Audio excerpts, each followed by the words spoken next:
The young and the restless spoilers. The air in Paris was laced with the scent of perfume, secrets, and betrayal as the sun dipped below the golden skyline. Cain stood by the window of the grand estate he had rented for the occasion, overlooking the Seine, watching as the guests began to arrive for what they believed was an elite business gala. But Cain had something entirely different in mind.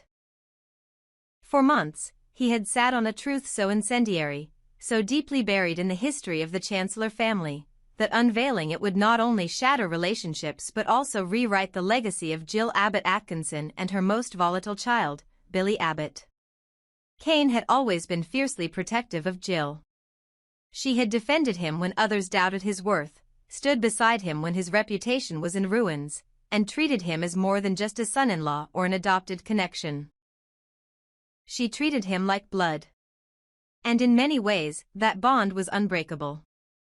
But even the strongest bonds can fracture under the weight of secrets too long concealed. Cain had discovered something Jill had never intended for anyone to know. It started with a casual conversation and a curiosity about discrepancies in estate documents, but it quickly spiraled into something far more personal. Billy and Jill's relationship had always been fraught with turbulence. Billy, driven by impulse and defiance, had never been one to accept Jill's controlling nature without resistance. Their battles were legendary in Genoa City, often escalating from heated disagreements to outright estrangement. Jill had always claimed it was because Billy was reckless, that he needed reining in. But Cain suspected there was something more, something unspoken that lingered behind Jill's eyes every time Billy mentioned his own son, or questioned the man he'd become. That suspicion led Cain to private investigations, quietly and methodically. Medical records, birth certificates, travel logs. And eventually, a DNA test that confirmed what no one in the Abbott family could have imagined. Billy Abbott was not John Abbott's biological son. That much had been whispered in scandalous corners before, but the name of his true father had never been known. Until now.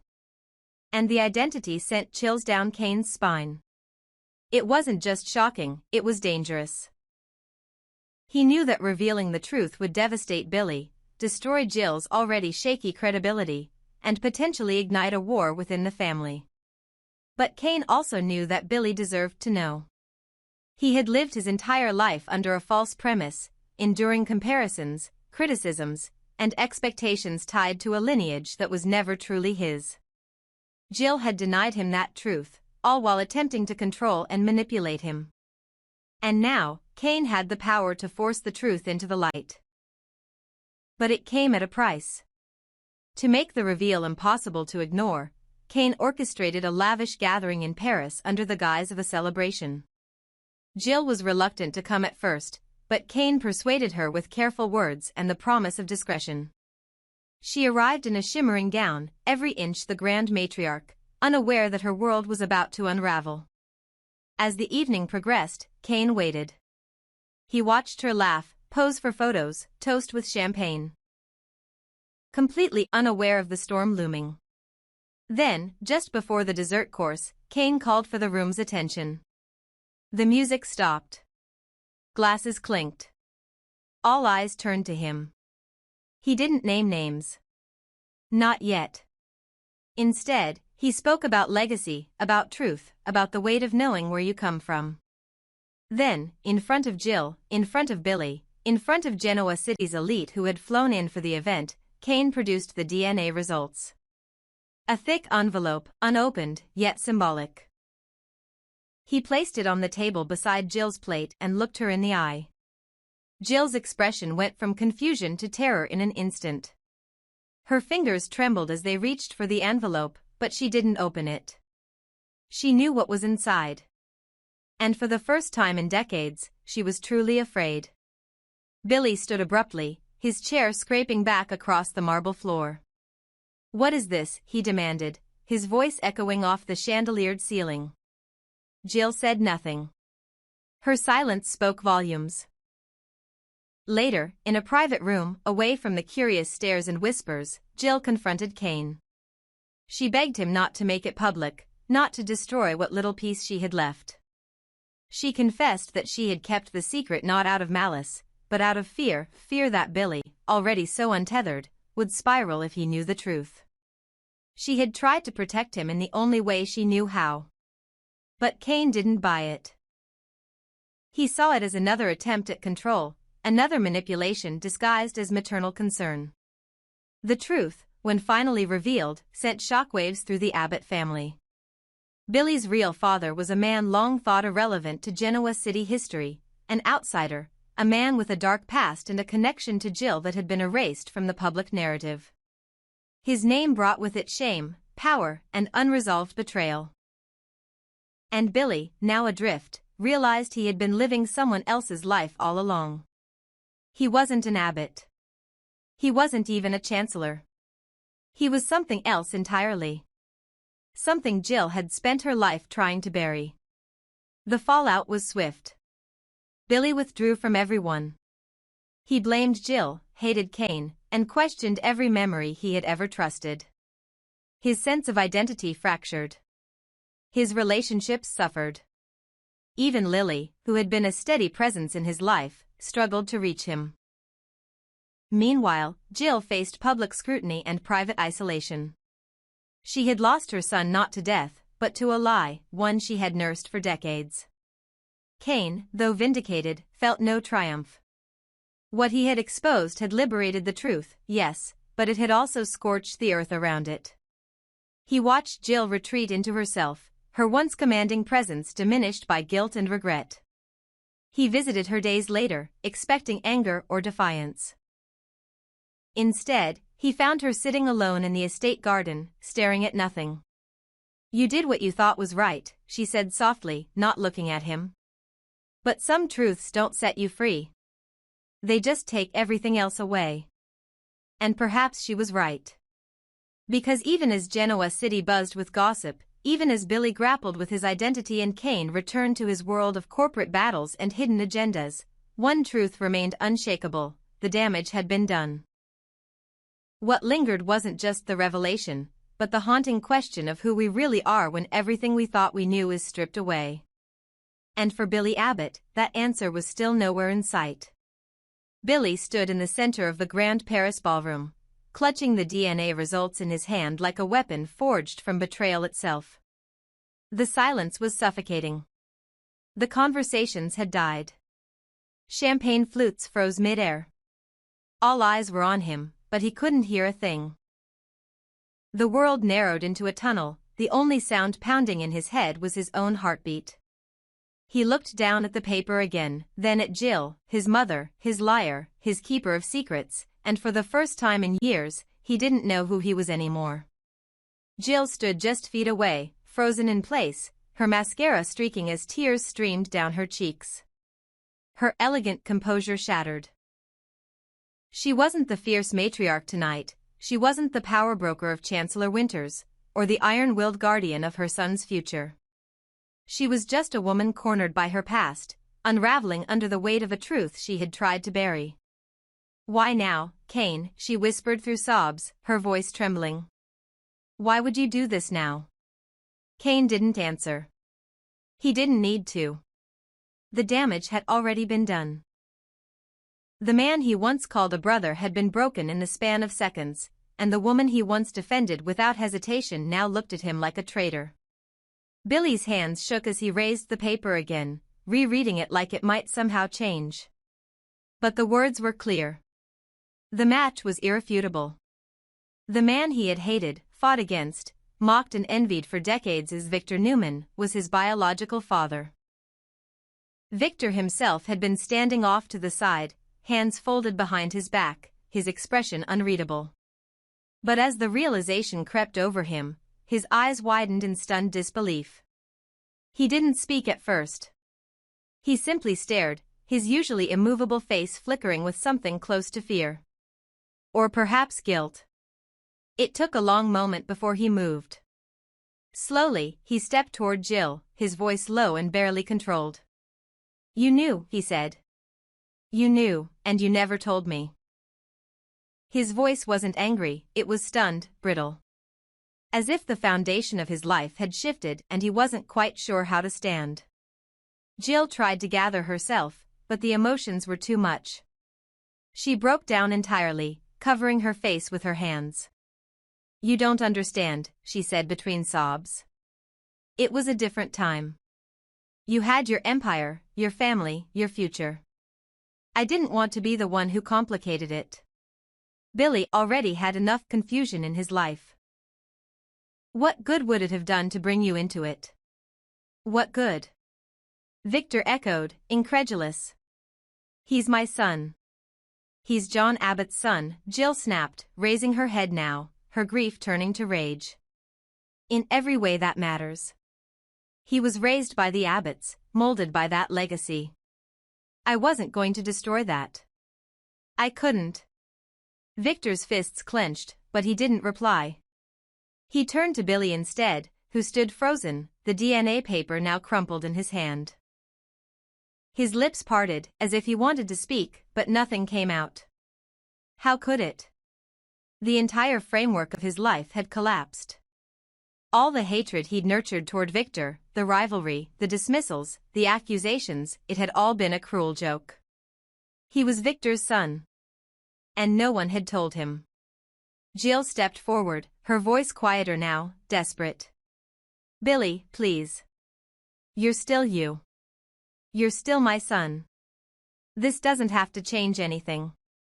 Billy turned to her slowly, his expression hollow. "Doesn't it?" he asked, his voice hoarse. "It changes everything." His eyes burned with something dangerous as grief, betrayal, disbelief, and then he turned and walked out of the room. Jill moved to follow, but Victor stopped her with a single, commanding gesture. "Let him go," he said, staring at the door. "He needs to figure this out on his own." Later that night, in a private suite overlooking the Seine, Victor stood alone, drink in hand. Nikki had tried calling, but he ignored it. He had always prided himself on control, on knowing everything before anyone else. But this revelation cut through him like a sword. Jill had robbed him of decades with his son.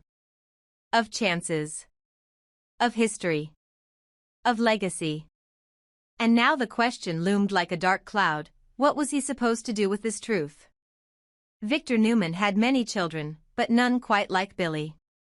Rebellious. Flawed. Passionate. Dangerous. It made sense now. The volatility, the rage, the self-destruction. It wasn't just a coincidence. It was in the blood. But what terrified Victor wasn't that Billy was his son. It was that Billy was too much like him. Elsewhere, Jill locked herself in her suite and fell apart. She clutched an old photo of Billy as a boy, whispering apologies to the empty air. She had told herself the lie so many times it became truth. That the man from those long-ago nights in New York had never meant anything. That John Abbott was enough. That if she pretended hard enough, the truth would die. But secrets don't die, they wait. And tonight, hers had risen from the grave. Cain, back in his room, stared at the fallout he had caused. Part of him felt righteous. The truth deserved to live, no matter how painful. But another part of him, the part that once called Jill his closest ally, wondered if he had gone too far. He hadn't just destroyed illusions. He had detonated lives. And Billy? He sat alone on the banks of the river, the crumpled paper beside him, a cigarette burning between his fingers. He didn't cry. He didn't scream. He just sat, numb, staring at the water. His whole life had been a lie. The father he had loved wasn't his. The man he despised was. And the mother who claimed to protect him had been his greatest betrayer. By morning, news had already begun to leak. The gala guests were gossiping. Victor's name was being whispered with Billy's in hushed disbelief. And Jabot, the company Billy had bled for, fought for, was suddenly in limbo. Would Jack look at him differently now? Would the board? Could a Newman truly lead an Abbott company? Jill called again and again, but Billy didn't answer. When Victor finally reached out, it was with a message: "We need to talk." This changes everything. Billy didn't reply. Not yet. Because in that moment, he wasn't ready to face the man who might be his father. He wasn't ready to forgive Jill. And he sure as hell wasn't ready to accept that Cain had ripped the veil off his life with no warning. He needed time. But in Genoa City, time is never a luxury. It's a countdown. And somewhere deep inside him, Billy knew, this was just the beginning. The revelation of Aristotle Dumas's true identity had set the entire evening ablaze with whispers, suspicion, and awe. As Cain Ashby stood at the helm of a golden-lit ballroom in Paris, he no longer needed to hide behind aliases or secret holdings. He had come forward, fully unmasked, and yet the unveiling of his identity was merely the opening move of a far more complicated and dangerous game.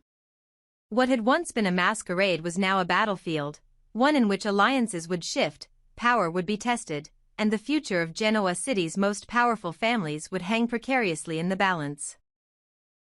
Though his name had changed publicly, Cain's ambitions had not. And tonight, beneath the soft glimmer of crystal chandeliers, he prepared to ignite the next phase of his strategy. One that required not only clarity, but confidence from those he had once deceived.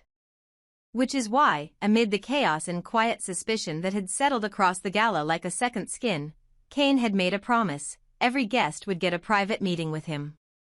Every question would be answered. Every doubt addressed. But more importantly, every opportunity would be offered, because Cain knew that in a world built on secrets, knowledge wasn't just power. It was currency. And so the door to his private suite opened once again. This time, to Jack Abbott. Jack entered with a calm that masked a firestorm beneath. He had seen Cain weave his way through the business world with both brilliance and audacity, but tonight, the stakes were personal. The Abbott family had long been at war with the Newmans. Turf wars, boardroom battles, betrayals both private and public. Jack had weathered it all. And now, here stood Cain, supposedly declaring himself a new man, promising allegiance. Jack wasn't buying it. Not yet. Cain gestured to the seat across from him, pouring a glass of scotch as he Saturday. "I know you don't trust me," he began, his voice smooth but serious. "Frankly, I wouldn't either. But I'm not here to feed you lies. I'm here to tell you exactly where I stand." Jack didn't respond immediately. His eyes narrowed, weighing every syllable. "I'm not with Victor," Cain continued. "Despite what he might think. Despite what he wants to think. I've played my part in the games, yes, but I'm not on his side. Not now. Not ever again. That chapter is over." Jack tilted his head slightly. "You expect me to believe that after everything? After the manipulation, the deals behind closed doors, the shadow corporations?" "I expect you to listen," Cain replied, leaning forward. "Because what I'm offering benefits both of us. You want Jabot to thrive. You want Newman weakened. I want Chancellor back. And together, we can do both." For a moment, Jack considered it. The proposition wasn't absurd. It was dangerous. Risky. But it had merit. If Cain was truly stepping away from Victor's influence, then perhaps there was something to gain.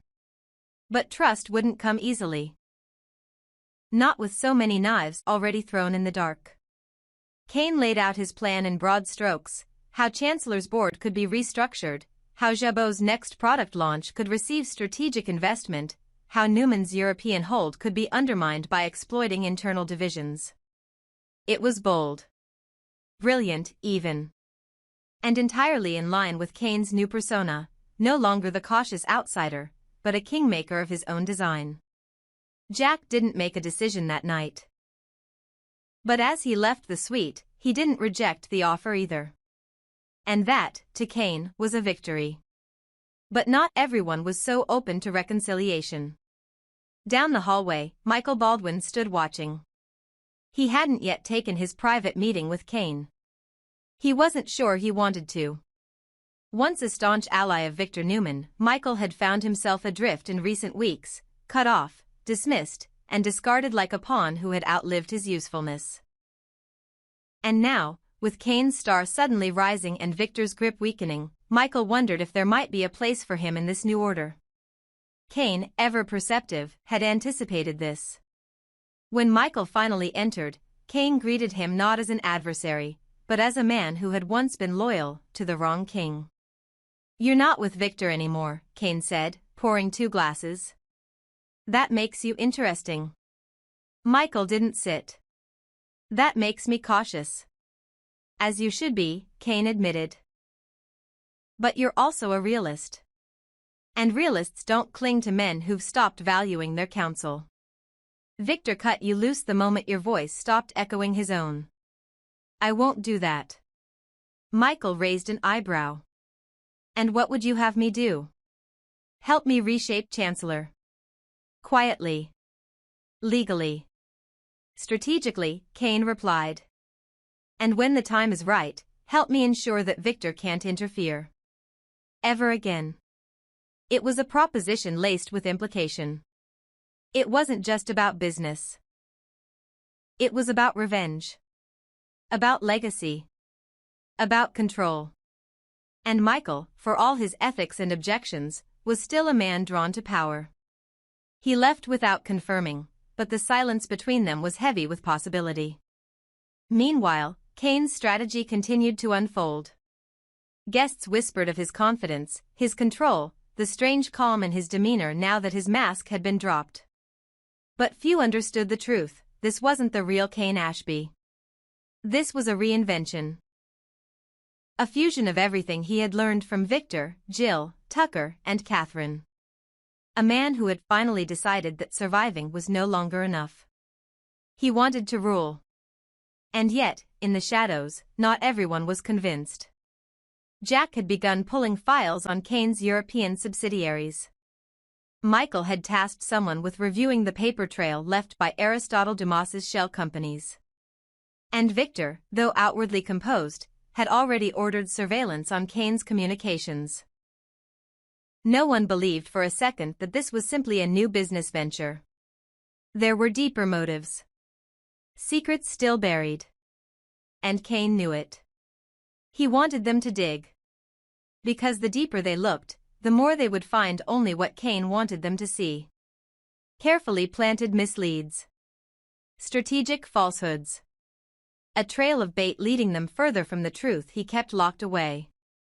The real plan, the one not even Jack or Michael could imagine, was still to come. And that plan required chaos. Cain wasn't just playing both sides anymore. He was dismantling the board itself. As the night faded and the guests departed, one by one, the Paris estate returned to its quiet grandeur. But the echoes of Cain's words lingered long after the music had stopped. In Genoa City, the ripples had already begun. Jack returned to Jabot with a cautious glimmer of intrigue. Michael stood in his office, staring at a contract that could change his future.